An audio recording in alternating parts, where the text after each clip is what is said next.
Happy last lecture of chemistry. Okay, we are almost done. So today we're going to run over this challenge question. And then we're going to do our last notes, and it's on different types of transmutations. And then we'll be done. So let's go ahead and get this started. All right, so we had a challenge question last time. How much of a 250.0 gram sample of krypton 85 is left after 43 years? So this is another half-life problem. Remember, okay, same as we've been doing, you're going to use the formula and then count, or you're going to count and use the formula. Right, and this time, we're going to use the formula first. Right, so the number of half-lives equals total time over half-life. Okay. Now, what is this 43 years? That's our total time. Okay, we want to know how many half-lives it's got, so we have to figure out how many what is the half-life. So where do we get the half-life of different things? Right, so we're just going to go to table N, and we're going to look for krypton 85. Here it is. Okay, so here's krypton 85, and it's got a half-life of 10.73 years.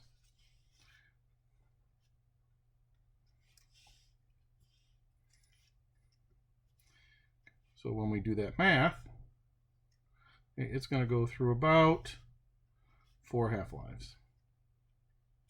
So it's going to be cut in half 4 times. So we're starting with 250 grams. After 1 half-life, we have 125 grams. After 2 half-lives, we have 75 grams. No, we don't. No, we don't. Having trouble doing math here. So after 2 half-lives, if we divide that by 2, it's 62.5 grams. Then after 3 half-lives, it's, cut that in half again, 31.25 grams. And then finally, after the 4th half-life, we have 15.625 grams left. So that's how much of the krypton 85 would be left. Remember, this is parent. Okay, it's what we start with. Okay.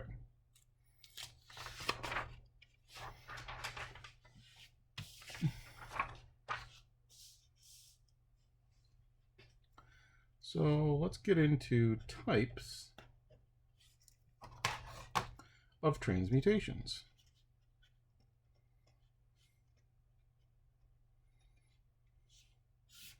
Okay, if we have a transmutation, we're turning one element into another.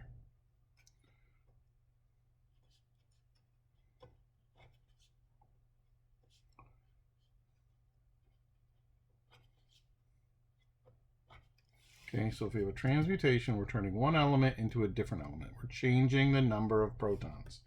Now, we've already talked about our first transmutation a lot, and these are the natural transmutations.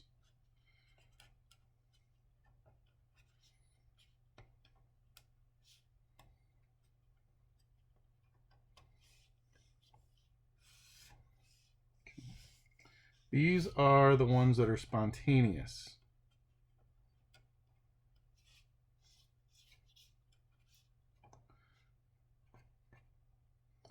And they're happening in nature.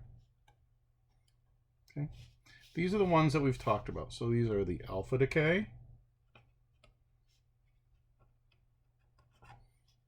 beta decay, positron decay, or positron emissions, either one, and gamma rays.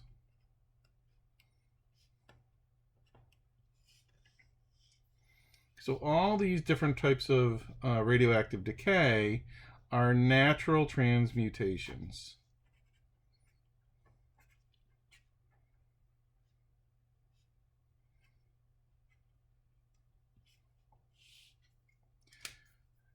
Now, how do you recognize a natural transmutation?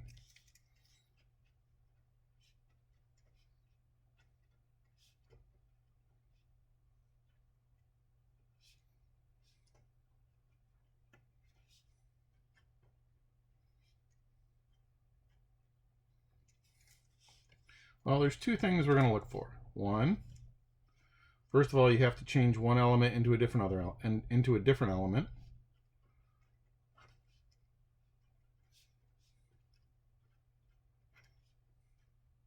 Okay, so we have to have a transmutation. And the second thing is we always have one reactant going to 2 or 3 products. If it has one reactant, it's a natural transmutation. That's what we're looking for.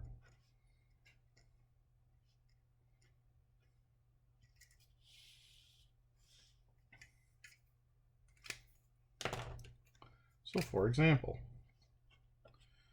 Ra226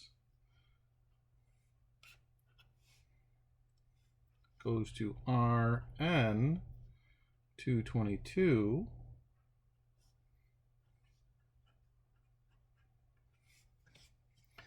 This is a natural transmutation. How do I know? Well, first of all, I'm turning Ra into Rn, so I'm changing the nucleus. Okay, so this is a transmutation. I have one reactant. If you have one reactant, it's going to be a natural transmutation. Okay, now, what type of transmutation is this? What are we making? What is this? Well, this is an alpha particle. Okay, so this Ra is going through alpha decay. Okay, so this is a natural transmutation. And they're easy to recognize. As long as you're changing elements, you have one reactant, it's going to be natural.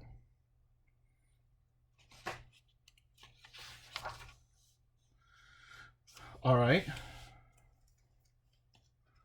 What's the second type of transmutation? Well, these are artificial transmutations.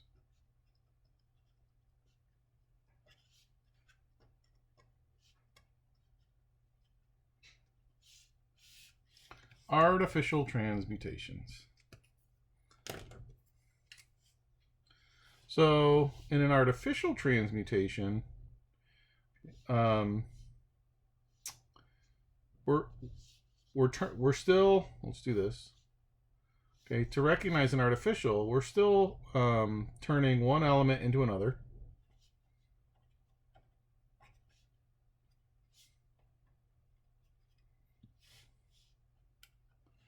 Okay, it's still changing the elements into different elements. But the second thing is very different.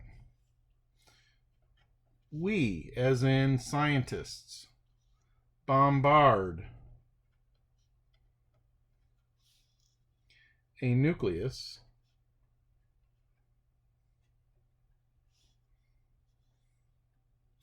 with a high energy particle to split the atom. So we are purposely slamming a particle, a high energy particle, into the nucleus. All right, now how are you going to recognize these? Okay, well, you're always going to have two reactants going to let's say two or more products, because it can produce lots and lots of products. All right, but this is how you recognize it. If you have a transmutation with two reactants, okay, it's artificial. If there's one reactant, it's natural. All right, so let me give you an example. Nitrogen 14. If I take an alpha particle and slam it into nitrogen 14, it will cause the nitrogen atom to split. Actually, it combines these sort of, and we produce oxygen 17 and a proton. Okay, so this is definitely a transmutation because we're turning nitrogen into oxygen. Okay, how do I know that it's artificial? Two reactants.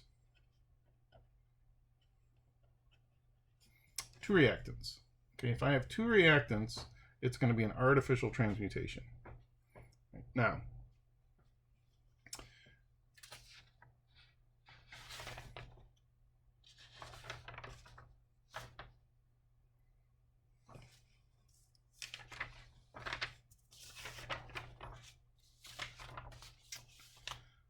so we're going to talk a little bit more about these artificial transmutations, because there's kind of two types of artificial transmutations.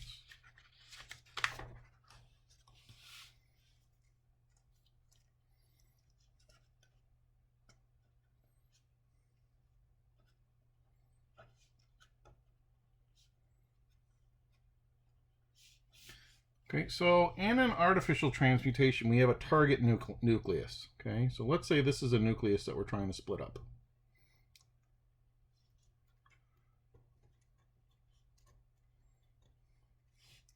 And what we're going to do is we're going to take a particle and we're going to speed it up.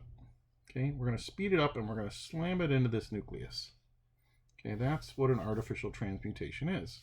All right, we do these usually in a particle accelerator. Okay, particle accelerator. And these are huge machines, like they're 5 and 6 and 7 miles long. They're very long. Okay, and there's not very many of them. I think the nearest one is in Cornell. I think Cornell has one. All right, so, but we do this in particle accelerators or cyclotrons. Cyclotrons, this is another machine that will allow us to take a particle and hit the target nucleus.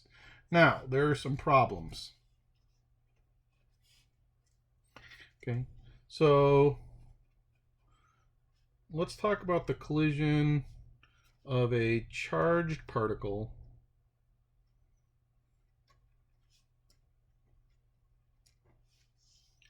with the nucleus. Okay, so I have this nucleus. Here's my nucleus, target nucleus.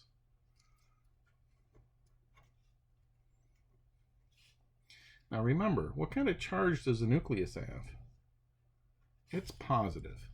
Okay, so now I need some particle with a charge that's going to hit this. Okay, first of all, electrons and positrons have no mass. Okay, electrons and positrons have no mass. All right, so these guys, if they were to hit that nucleus, would bounce off. So we can't use these. Okay, so we can't use electrons and positrons. That leaves two particles. Okay, we can use that have a charge. Alpha particles and we can use protons. Okay, those are the two particles. All right, now protons have a +1 charge, alpha particles have a +2 charge, which causes a problem with our nucleus. So let's say that this is a proton.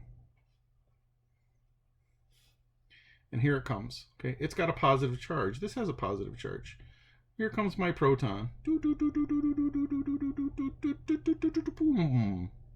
And it doesn't hit it. How come? Well, the proton has a positive charge, the nucleus has a positive charge, and they repel each other. So they have this repulsive force. All right? So when we have a positively charged particle, we have to speed these particles up really, really, really, really fast, almost to the speed of light. And when these are moving wicked, wicked fast, they can overcome that repulsive force and slam into that nucleus. But these have to be moving really, really fast to do it. That's why we have to use that particle accelerator. Right? So with a charged particle, okay, which is the alpha particles and protons, we have to speed them up almost to the speed of light. So let's write this. we speed up particles to very high speeds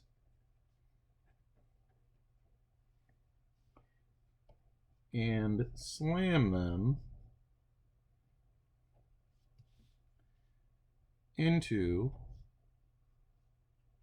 the target nucleus.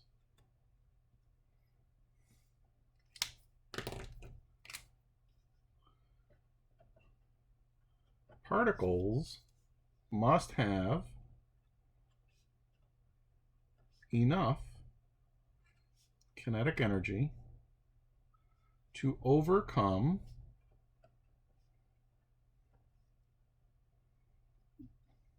the repulsion between the nucleus and the positively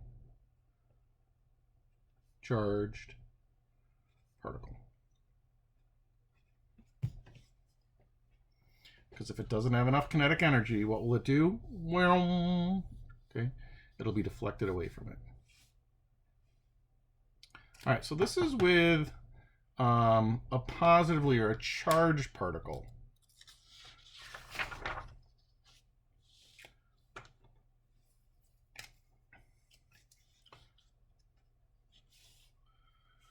Well, there's one other type of artificial transmutation we can talk about, and this is the collision of a neutron into a target nucleus.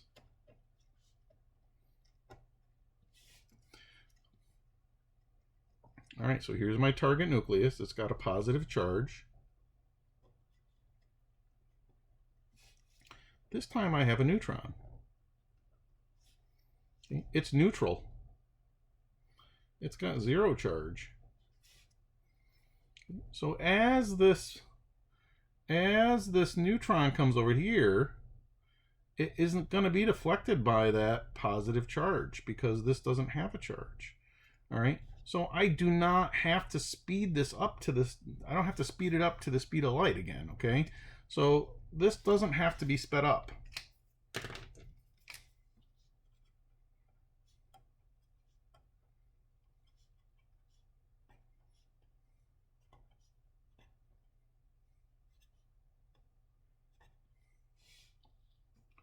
Okay. So what happens is the neutron comes over here. It touches the nucleus and it changes this proton to neutron ratio. So a neutron is added to a nucleus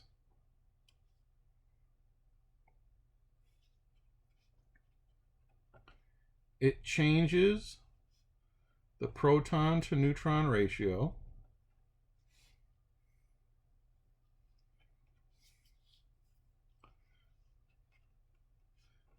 This forms an unstable nuclei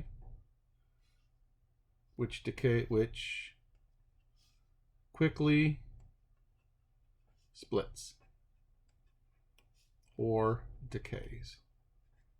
Okay, so in this case we don't have to speed it up. Now we've already actually talked about this yesterday or last class. Okay, last class we talked about that and we're going to bring it back again. All right, so this is our second type of artificial transmutation. Okay, in both cases we're taking some sort of particle and adding it to an element to change it into a different one. All right. So we have two terms left to cover.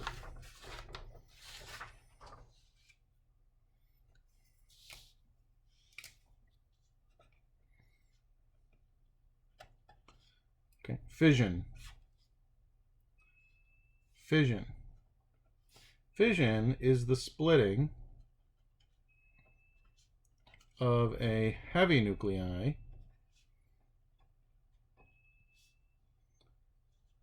to produce two lighter nuclei and energy.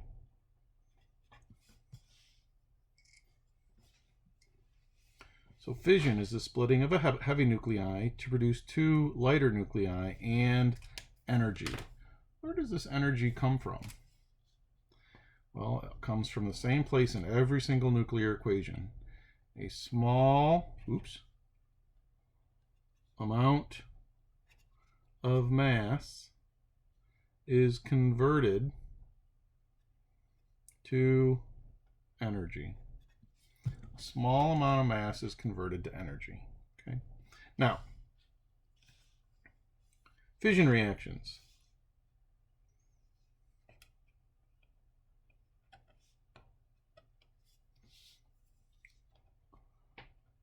Always start with the addition of a neutron to a nucleus.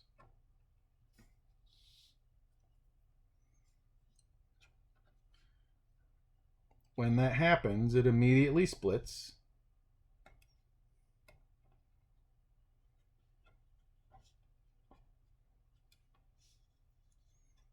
to produce two lighter nuclei and energy. Now, where did we see this? Okay, we've already talked about this. This is the reaction that happened in the atomic bomb and in our nuclear power plants, what we talked about last time. All right, so do you remember the reaction that I gave you? Okay, what did we start with in our nuclear power plant? We started with uranium-235, and we're going to add a neutron to it. And when we do this, it splits into barium-142, krypton-91, 3 more neutrons, and energy. This is an example of fission.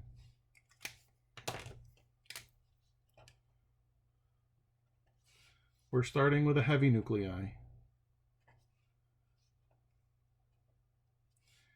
And we're producing 2 lighter nuclei. Plus the neutrons and the energy. Okay, so we're starting with uranium-235. That's heavy, 235 AMUs. Okay, and we're producing 2 lighter ones, 142 and 91. Okay, so this is an example of fission. Okay, this is an example of fission. Now, it's also an artificial transmutation. How do I know that it's artificial? Okay, it's got 2 reactants. Okay, so fission is an artificial transmutation. Now, one of the drawbacks of fission, and we talked about this too, the products of fission are highly radioactive. Okay, the products of fission are highly radioactive. Okay, so these products right here we talked about, that's our nuclear waste. These are very radioactive substances. They're pretty dangerous, right, with very long half-lives. Right, so this is what's happening in our nuclear reactions, our fission reactions. Now let's compare that to what's called a fusion reaction.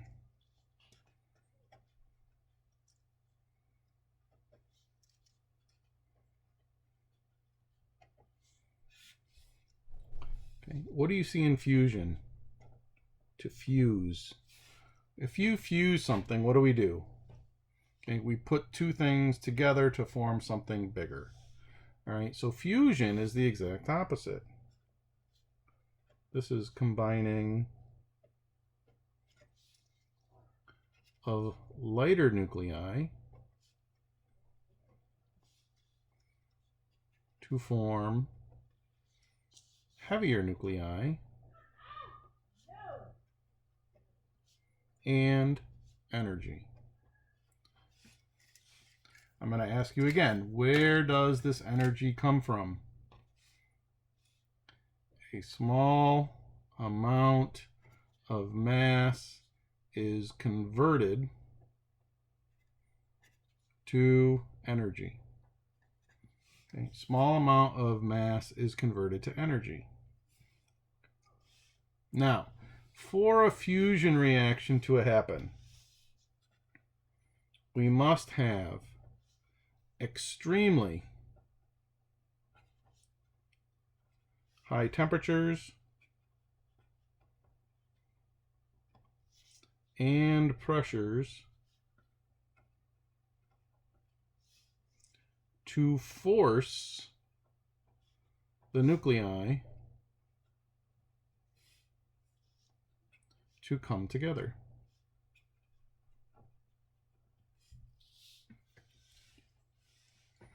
All right, so let's say that we have two hydrogen atoms.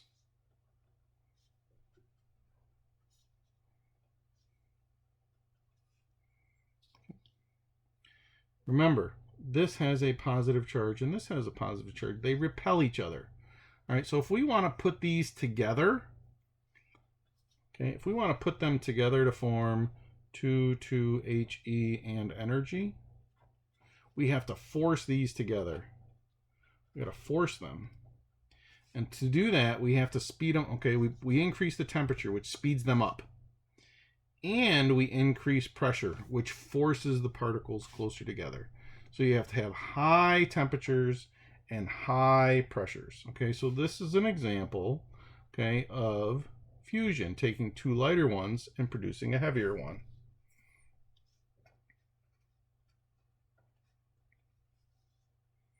We could take helium,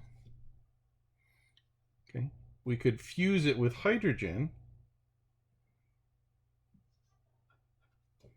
okay, and it can form this, for a stable helium plus a positron and energy.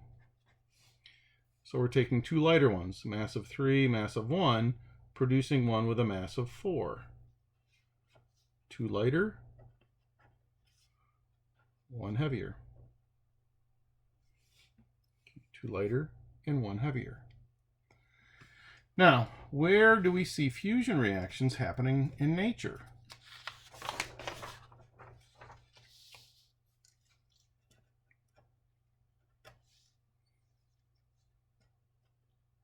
Fusion reactions produce the energy in stars.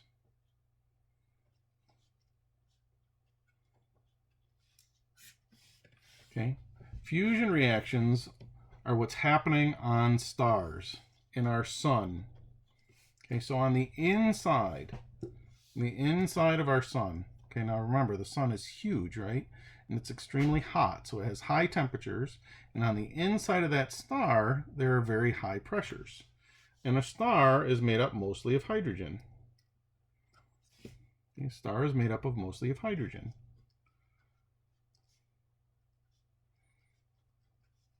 Okay, so on the inside of that star, hydrogen fuses to form helium and energy. Okay. So this is what's happening in our stars. As hydrogen starts to run out, okay, helium can react with helium.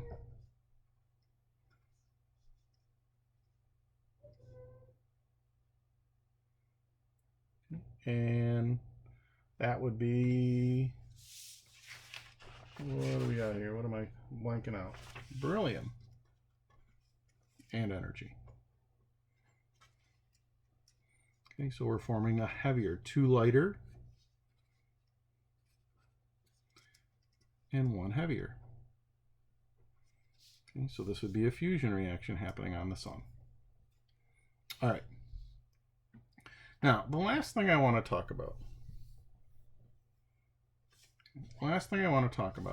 Is I want to talk about this energy mass energy relationship.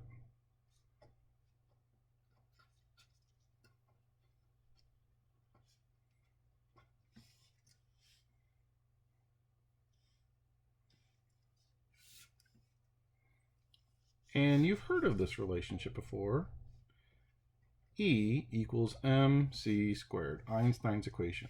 This is the relationship between mass and energy, and that's where this energy is coming from. We're converting a small amount of mass into energy. Now I want to give you an idea of what's happening here. Okay, so let's say that I have one M&M. Let's say I have one M&M, and the mass of an M&M is 0.7 grams.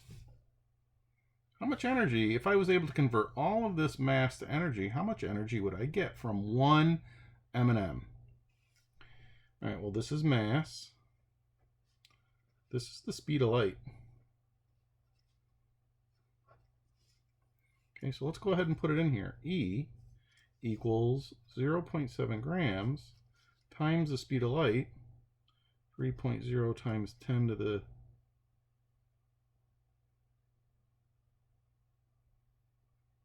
oh boy, brain fart. 3.0 times 10 to the 8th meters per second. Think. I'm sure it's that. 3.0 times 10 to the 8th meters per second. And that's squared. Okay, so now when we do that math, how much energy would we get? Well, let's see here.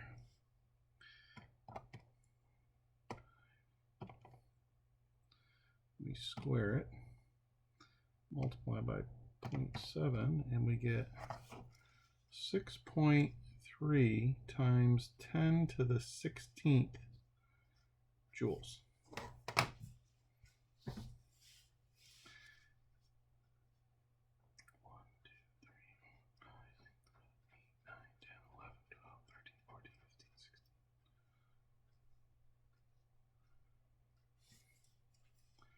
Millions, trillions, billions, quadrillions, I think.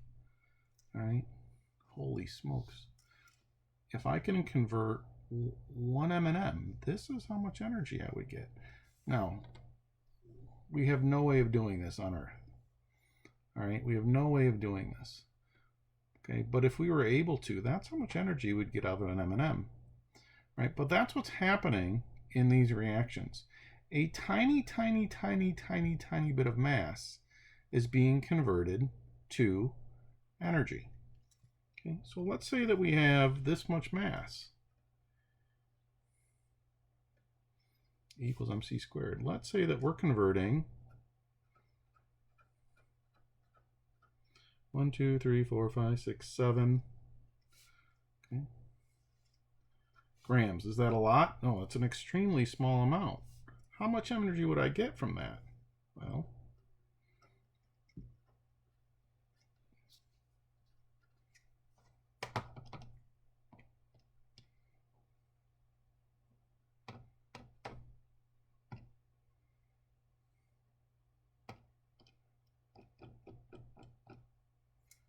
one, 2, 3, 4, 5, 6, 7.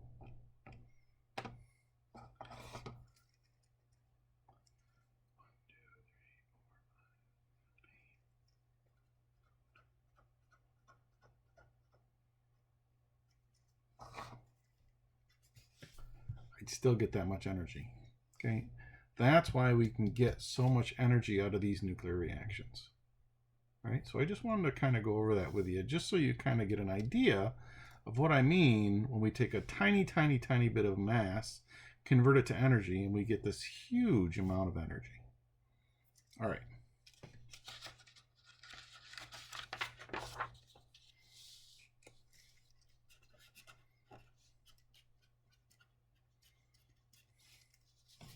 The end.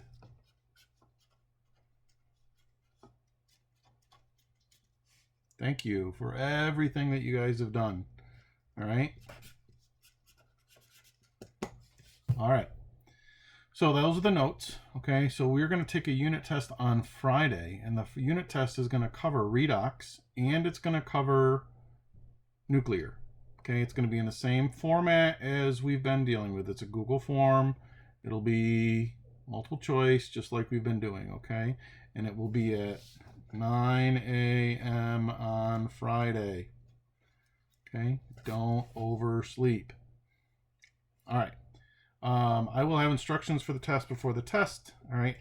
Have a very good afternoon, and we'll talk to you soon.